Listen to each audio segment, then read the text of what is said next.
Pedro Ciaba Zarrate, del equipo de Portfolio Personal Inversiones. Pedro, un gran abrazo. Bienvenido aquí a Somos Nosotros. Willy Coban, ¿cómo andamos? ¿Cómo estás, Willy? ¿Todo bien? Muy bien, muy bien, muy bien. Bueno, la verdad que mientras que en el último mes estuvimos tratando de discutir si dólar soja, si no dólar soja, ni hablar la agenda política, resulta que la acción de YPF subió 60% en agosto en Nueva York, y los que apostaron, digamos, a la estabilidad y a la primavera cambiaria vienen ganando lindo, ¿no? Piensen ustedes que hoy el contado con liquidación estaba en 285, prácticamente lo mismo que hace más de un mes. ¿Qué es lo que ha pasado, mi querido Pedro, y qué es lo que crees que va a seguir pasando acá, digamos? Bueno, es una muy buena pregunta. Acá me parece que Massa trató de ganarle la pulsada al mercado con respecto a las expectativas de evaluación que había.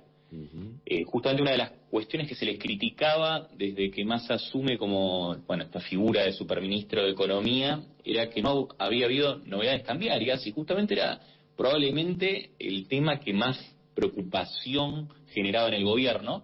Finalmente esas novedades cambiarias las tuvimos esta semana, empezando por el domingo, el famoso dólar soja.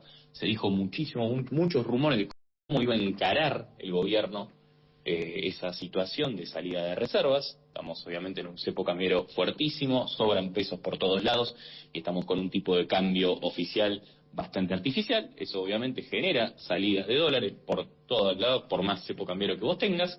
El gobierno algo tenía que hacer, fue a un sistema más de tipo de cambio, como yéndose a un modelo de tipo de cambio múltiples, arrancando por la soja. Eso después obviamente puede generar recelos, ya se está hablando de los bodegueros del dólar Malbec, de por qué los otros granos no lo tienen, sí, claro. Pero por lo menos arrancó con la soja. La soja, los sojeros van a liquidar a 200 pesos, eso básicamente era casi lo mismo que sacar retenciones. Ahí hubo, me parece, un tecnicismo que no es poca cosa, porque en definitiva, como no saca retenciones y liquida a 200 pesos, el Banco Central sale a comprar lo que liquidan los ojeros a 200 pesos, el costo fiscal se ahorra, o sea, no deja de percibir el Tesoro el impuesto de retención, y entonces la diferencia cambiaria la pone el Banco Central.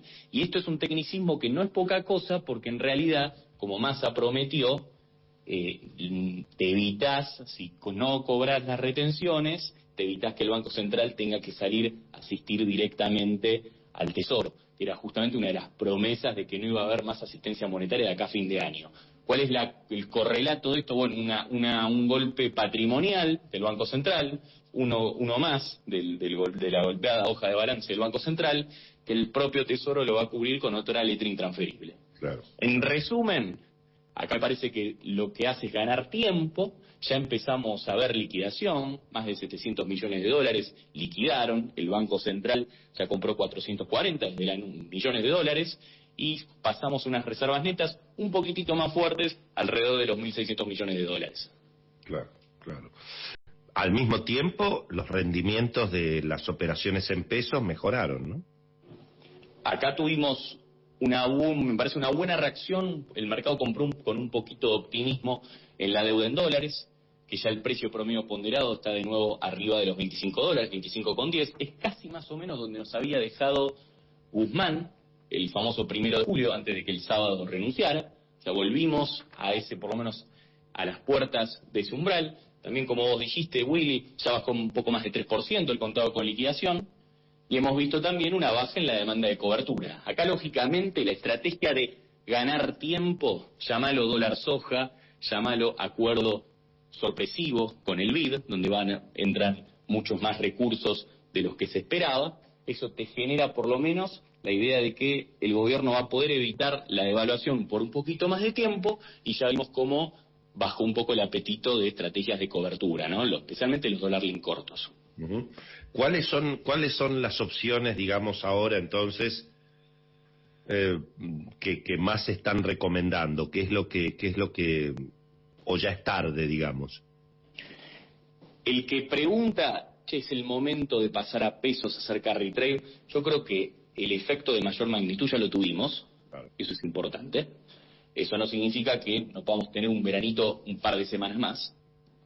Eso también es posible. Ahí yo creo que para el más agresivo, yo lo dejaría para el más agresivo, yo creo que hay opciones de ajustables por inflación. Ahí hemos visto un poco de aumento de apetito por duration en la curva de SER, hemos visto mucho volumen en el TX24, que ha subido casi un 10% en dólares en lo que va del mes.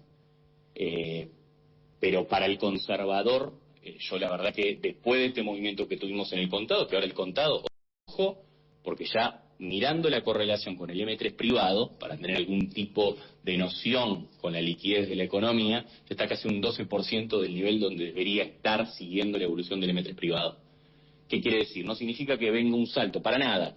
Pero si llegamos a volver a vivir una situación de estrés, por ejemplo, como con lo que pasó en junio con la deuda en pesos, o si finalmente no se liquida tanto como se esperaba, o se traba de nuevo alguna situación con los multilaterales, o el fondo pone algún tipo de traba que no creemos con respecto a la medición de las metas, me parece que el contado puede tener un rebote, y obviamente sabemos que cuando el contado empieza a subir, lo hace de manera fuerte, y el carry trade que ganaste en 1 o 2 meses se borra en un abrir y cerrar de ojos. Bueno, ahí estamos escuchando a Pedro Serrate, del equipo de Portfolio Personal Inversiones. Pedro, abrazo, siempre interesante escucharte, abrazo a la familia y muchas gracias. Un abrazo grande, Willy. Chau, chau. Bueno, señoras y señores.